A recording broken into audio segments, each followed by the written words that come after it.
Alors bonjour à vous, ici Léna Carlier, aujourd'hui pour une nouvelle interview. Tout d'abord, j'aimerais vous souhaiter une merveilleuse année 2019 parce qu'aujourd'hui, on est le 1er janvier. Et comme vous le voyez, malgré ça, on travaille parce que justement, ce que l'on fait nous passionne. Alors ce que je vous souhaite pour cette année 2019, c'est d'atteindre tout ce que vous souhaitez atteindre, tout ce qui est bon pour vous, de vivre la vie qui vous correspond vraiment et d'atteindre vos objectifs. Et on commence très fort cette année puisqu'on va commencer avec Elodie Surgelos qui est mon invitée et que je suis ravie d'accueillir. Comment tu vas Elodie ? Très bien, Léna, je te remercie. Bonsoir à tous et excellente année 2019. Merci. Alors Elodie, en fait, j'ai voulu t'interviewer parce que toi, tu as fondé ta société, donc tu vas nous expliquer un petit peu ce que tu fais et qui tu es. Tu as fondé ta société donc récemment et tu as obtenu des résultats qui sont très probants en fait dès le début.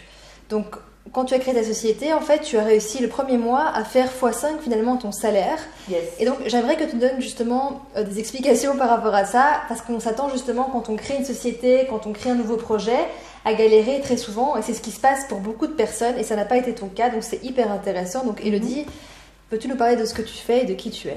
Yes, avec grand plaisir. Donc pour ma part, je suis investisseuse et coach en immobilier, c'est-à-dire que j'accompagne des personnes à investir dans de l'immobilier locatif rentable en Belgique. Et je suis encore en parallèle salariée.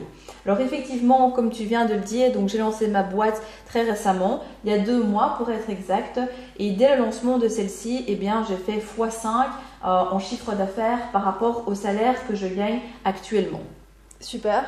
Et justement, comment tu expliques, Elodie, que, comme je l'ai dit, donc des personnes justement ont des difficultés quand elles lancent un projet, parfois ça va prendre des mois, des années, il va y avoir beaucoup de galères justement avant d'arriver à des résultats, à avoir du succès. Et parfois on n'arrive même pas à atteindre le succès en fait. Et comment tu expliques que toi finalement, qui débute dans cette activité malgré tout, dès que tu as lancé finalement cette activité, ça a tout de suite marché. Qu'est-ce qui fait selon toi les caractéristiques justement de ta réussite ? Alors, tout d'abord, je tiens à dire que de base, ni moi ni personne, quand on lance un projet au début, on ne sait jamais prédire comment ça va se passer. Donc, aussi fort on peut croire en son projet, on ne sait jamais dire si on va avoir du succès directement, combien de temps ça va prendre et si surtout ça va être une courbe qui va être stable ou exponentielle. Parce que l'entrepreneuriat, c'est souvent des hauts et des bas. Alors, dans mon cas, c'est vrai que dès le départ, ça a été très vite. Et je pense qu'il y a plusieurs explications à ça. Tout d'abord, il y a le fait que j'y crois. J'y crois vraiment, je crois à ce que je fais et je suis prête surtout à payer le prix. C'est-à-dire que peu importe que ça prenne 2 jours, 1 mois, 6 mois, 1 an, 2 ans, je suis tellement alignée par rapport à mon projet, je crois tellement en mon projet, je crois vraiment qu'il peut apporter tellement de valeur aux personnes que je suis prête à payer ce prix-là et à faire tout ce qu'il faut pour que ça marche.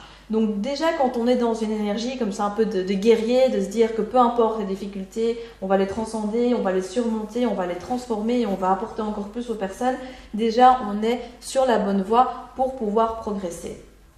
Ensuite, une chose qui est également très importante, c'est que je travaille beaucoup, mais surtout je travaille de manière stratégique. Donc comme je le disais tout à l'heure, je suis encore salariée, ce qui signifie qu'à l'heure actuelle, j'ai malheureusement pas encore tout le temps nécessaire que je voudrais pour lancer ce projet. Pourtant, j'avance, j'ai des résultats qui sont probants, mais qu'est-ce que je fais qui est différent des autres ? Eh bien tout simplement, quand je travaille de manière stratégique sur une tâche. Alors même si je travaille un petit peu chaque jour et 1 heure par jour, quand je suis là-dessus, je ne fais rien d'autre. Donc je coupe toutes les distractions, pas question de Facebook, pas question YouTube, pas de mail, rien du tout, pour vraiment me concentrer là-dessus et j'organise au préalable ce que je fais. Quand on a peu de temps, comme moi, pour lancer son activité, on va vraiment se concentrer sur l'essentiel. Et aussi, au-delà de ça, surtout, j'accepte de commencer de manière imparfaite. Je pourrais me dire, allez, j'attends encore un petit peu pour publier cette interview, pour mettre à jour mon site internet, pour lancer mon premier produit ou quoi au caisse. Mais non, je me dis, je vais le lancer comme ça, on va voir, j'ajusterai, c'est un test, soit ça marche, soit ça marche pas, je verrai ce que je peux en retirer, mais je décide de me lancer.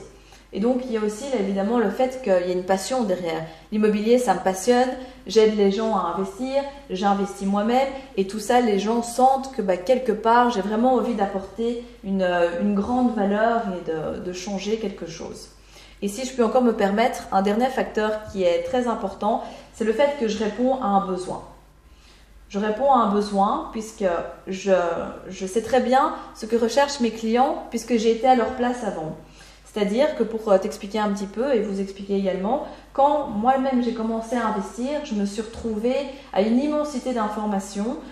C'était très disparate, elles se contredisaient entre elles. Je ne savais vraiment pas à quoi me fier et donc c'était très difficile. J'avais personne vers qui me tourner, j'avais pas de source fiable et donc j'ai dû apprendre tout par moi-même, tout simplement. Et ici, les gens, ce qui se passe, c'est qu'ils viennent me voir, on commence un coaching et directement, comme moi je suis passée par là, je leur facilite le chemin.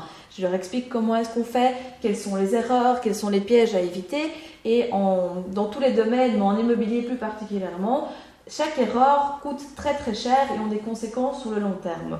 Donc ici, se faire accompagner par un coach immobilier prend tout son sens puisqu'on va peut-être devoir mettre un billet sur la table pour se faire accompagner, mais on va en récupérer beaucoup plus après. Et comme je sais que ça répond à un besoin de mon audience, eh bien je sais que ça plaît directement. Tout à fait. Et donc, ce que tu es occupé à dire quelque part, c'est que tu as créé en fait... Donc maintenant, ce que tu as créé, tu l'as créé à partir d'un monde que tu as vécu. Et ça, c'est quelque chose qu'on retrouve très fortement chez les entrepreneurs, chez les personnes qui créent justement des services et des produits par la suite. C'est souvent des gens qui ont eu un manque finalement dans leur parcours. Donc, ok, donc ça, c'est vraiment très intéressant ce que tu viens de nous partager. Donc d'ailleurs, merci pour ça. Du coup, Elodie, si des personnes, par exemple, désirent commencer justement à se lancer dans l'entrepreneuriat, alors l'entrepreneuriat, ou bien ça peut simplement être créer un produit, un service sur le côté, qu'est-ce que tu pourrais finalement conseiller à ces personnes? Donc, on va prendre deux types de personnes. On va prendre quelqu'un qui est toujours employé et qui souhaite développer ça pendant qu'il est employé. Et puis, on va prendre quelqu'un d'autre qui finalement souhaiterait se lancer vraiment à temps plein là-dedans et a les moyens finalement financiers pour pouvoir se permettre de faire la transition. Qu'est-ce que tu pourrais conseiller au niveau stratégique pour commencer? Mais surtout, et avant ça, c'est très important de répondre à cette question, c'est finalement, donc comme toi, tu as réussi très très vite, est-ce que tu penses que d'autres personnes peuvent réussir très très vite et qu'il ne faut pas toujours attendre des mois, des années avant d'avoir du succès au final? Bien sûr, tout à fait. Ce n'est pas arrivé qu'à moi en fait. Il y a beaucoup de personnes qui réussissent très très vite aussi. On a souvent tendance à montrer les difficultés, les galères qu'ont les personnes. Alors c'est vrai qu'il y a des personnes qui mettent plus de temps que d'autres, c'est sûr, mais il y a des personnes aussi qui réussissent très très vite, dont notamment par rapport à tout ce que j'ai mentionné au début en fait. Mais la première raison de toute façon, c'est de toujours d'y croire tellement fort que... Quand tu dis que tu y crois tellement fort, est-ce que ça veut dire que tu n'as jamais eu de doute? Est-ce que des fois, quand... que ce soit maintenant, que ce soit au début, est-ce qu'il n'y a jamais eu des périodes où tu t'es quand même posé la question, est-ce que ce que je vais faire va marcher? Est-ce que finalement ce que je vais faire va répondre à un réel besoin? Est-ce que malgré que les gens ont besoin de ça, est-ce qu'ils vont l'acheter? Est-ce que tu as jamais eu de doute? Parce que c'est quand même assez rare en général, on a toujours quand même des doutes malgré tout quand on lance quelque chose. C'est vrai, j'ai eu des doutes, on va pas se mentir, c'est humain, on l'a tous. J'ai eu des doutes parce qu'on ne sait jamais comment ça va fonctionner en fait. Donc il y a toujours une petite voix dans notre tête qui se dit et si les gens n'aiment pas, et si les gens veulent pas ça, et si les gens ci, et si les gens ça. Mais comment est-ce qu'on fait taire cette petite voix? On passe à l'action tout simplement et on revient sur le fait, comme je disais tout à l'heure, de commencer même de manière imparfaite.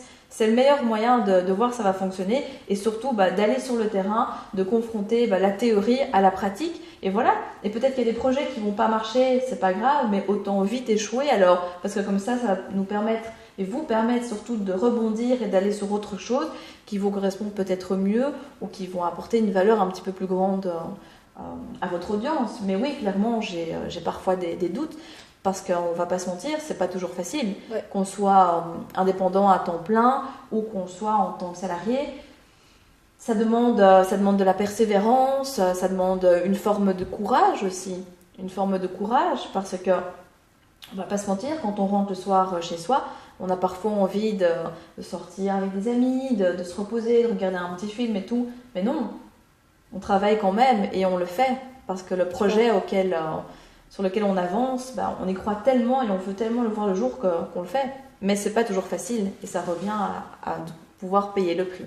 Bien sûr, super. Et du coup, quels sont les conseils que tu peux donner justement à des personnes qui souhaitent lancer leur activité rapidement, donc à celui qui veut justement, qui est employé, qui veut rester, en tout cas qui est au début lance son activité en parallèle et l'autre qui a le temps justement de lancer son activité. Quels sont les conseils pragmatiques que tu peux nous donner? Yes. Alors, au niveau des conseils pragmatiques, je dirais que pour la personne qui est encore salariée, la première chose à faire, ça va être de se dégager du temps. Donc, de trouver au moins une demi-heure. Une demi-heure, c'est très peu, mais disons 1 heure par jour pour avancer sur son projet. Alors là, je vois souvent des personnes qui me disent « Mais 1 heure, moi j'ai pas le temps, je travaille, j'ai des enfants, je dois faire à manger, je dois faire les courses et tout ça. » J'entends bien. On a tous une vie à côté, on ne travaille pas H24, mais pourtant, on y arrive quand même. Donc, ce n'est pas magique, c'est juste une question d'organisation. Si vous avez des enfants, est-ce qu'il n'y a pas votre conjoint, votre conjointe, un ami de la famille, ou si pas une nounou que vous pouvez engager pour garder vos enfants, s'occuper d'eux après l'école, ou si en semaine c'est vraiment pas possible, ou que vous préférez travailler plusieurs heures d'affilée, est-ce que vous ne savez pas vous dégager du temps pendant vos jours de congé, le samedi, le dimanche, même bosser 3 heures sur une semaine si on bosse de manière stratégique, qu'on est focus sur ce qu'on fait, on peut atteindre des résultats extraordinaires. Pour moi, il n'y a pas de secret. Je ne sais pas dégager autant de temps que quelqu'un qui est indépendant à temps plein, par exemple. Pourtant, j'avance peut-être plus vite qu'une personne qui est indépendant à temps plein, tout simplement parce que je suis beaucoup plus concentrée et surtout, je m'y tiens. Je me dis, ok, de telle heure à telle heure, je travaille et je travaille. Okay. Donc ça, c'est une première chose. Donc le premier conseil, c'est finalement trouver un moyen de vous dégager du temps pour créer ce qui est important pour vous. Super. Ouais. Et l'autre conseil alors? Alors, un autre conseil que je pourrais vous donner, c'est de sonder auprès de votre audience potentielle, si vous allez démarrer un projet, de voir si votre vos amis, donc pour ceux qui n'ont pas d'audience encore, c'est justement les amis, l'entourage, les personnes qui sont susceptibles d'acheter ce que vous souhaitez vendre en fait. C'est ça? Oui, tout à fait, c'est ça. Ou si on a des personnes qui sont intéressées par le domaine dans lequel vous allez travailler, posez-leur votre question. Quels sont vos problèmes? Quelles solutions vous aimeriez avoir? Quels résultats cherchez-vous à atteindre? Faire une micro-étude de marché, des sondages pour voir vraiment si votre projet a du potentiel, parce que sinon vous allez perdre beaucoup d'énergie, beaucoup de temps. Vous allez aussi investir de l'argent pour créer des supports de communication peut-être ou autres pour un projet qui ne va pas répondre à un besoin assez fort. Donc savoir si votre audience a besoin de la solution que vous allez proposer, c'est quelque chose de primordial. Donc si vous voyez que les voyants sont verts, super, là c'est une bonne chose. Ça m'amène à la troisième astuce que j'aimerais donc vous partager, qui est tout simplement de vous former, du moins de vous familiariser avec le marketing et la communication. Parce que sans marketing, sans communication, on peut avoir un super produit, un super service. On ne sait pas le vendre. On ne sait pas le vendre et les gens ne sont pas au courant. Ou déléguer. Si jamais c'est pas notre force, si le côté technique, parce que c'est souvent un côté finalement qui nous rebute. Hein. C'est, enfin, pas pour tout le monde, mais beaucoup de gens en tout cas. Donc si, je pense, Elodie, si tu peux me permettre, c'est que voilà, si le côté technique est compliqué pour vous, c'est déléguer avec justement des personnes qui seront très contents finalement de pouvoir le faire à votre place. Et ça, je pense que c'est aussi important en tant qu'entrepreneur, c'est de ne pas essayer de tout faire tout seul. Parce qu'au début, quand on débute, on a tendance à vouloir tout faire d'abord pour économiser de l'argent, puis parce qu'on a envie de pouvoir avoir le contrôle sur tout. Et c'est clair que c'est important d'avoir une vision sur tout ce que l'on fait et tout ce que les autres font pour nous. Mais je pense qu'il faut aussi pouvoir déléguer pour pouvoir justement se concentrer sur nos points forts et pas perdre du temps avec les choses pour lesquelles on n'est pas excellente. Parce qu'au final, on est plus souvent de mauvaise humeur quand on fait ça qu'autre chose. Donc c'est des très bons conseils. Écoute, merci en tout cas pour les conseils que tu viens de nous partager. Avec plaisir. J'espère que ça vous a plu, on espère que ça vous a plu. Alors ce qu'on vous invite à faire, c'est à mettre un petit pouce bleu vers le haut si la vidéo vous a plu. Ça c'est une première chose. Vous abonner à ma chaîne YouTube Elena Carlier. Vous pouvez également suivre Elodie et vous abonner à sa chaîne YouTube qui est Real Estate in Belgium. Ok, super. Donc abonnez-vous à sa chaîne, ça vaut vraiment la peine parce qu'elle fait toujours des interviews qui sont super avec des experts en immobilier justement. Et alors je vous invite aussi à vous inscrire, vous allez avoir un lien en fait ci-dessous pour vous inscrire à une session déclic de 45 minutes avec moi. Une session que je vous offre pour vous permettre justement d'avoir ce fameux déclic pour pouvoir mettre les choses en place dans votre vie, pour avoir plus de clarté dans votre situation et pour pouvoir voir comment je peux vous aider et vous accompagner à atteindre ce qui est important pour vous et aussi à sortir de situations qui sont parfois compliquées. Donc voilà, je vous dis à très bientôt, merci à vous et prenez soin de vous. Et bonne année. Bonne année.